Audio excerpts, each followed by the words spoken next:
আসসালামু আলাইকুম ওরহমতুল্লাহি ওয়া বারাকাতুহু। আলহামদুলিল্লাহ, খুবই আনন্দিত।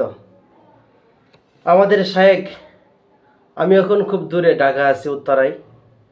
আমাদের শায়েখ, জামালপুরের শায়েখ হজরত মাওলানা আবুল কাসেম সাহেব দামাত বারাকাতুহুম আলিয়া আমার খুবই প্রিয় উস্তাদ, আমার খুবই মহব্বতের উস্তাদ। হুজুরকে খুব ভালোবাসি আলহামদুলিল্লাহ। আল্লাহ তাআলার জন্য খুব ভালোবাসি হুজুরকে। হুজুর আজ হেফাজতের সভাপতি দায়িত্ব পেয়েছেন আলহামদুলিল্লাহ, এই জন্য আনন্দিত। জামালপুরের সমস্ত ওলামায়ে কেরাম খুশি, আনন্দিত হয়েছে। আমি খুব খুশি।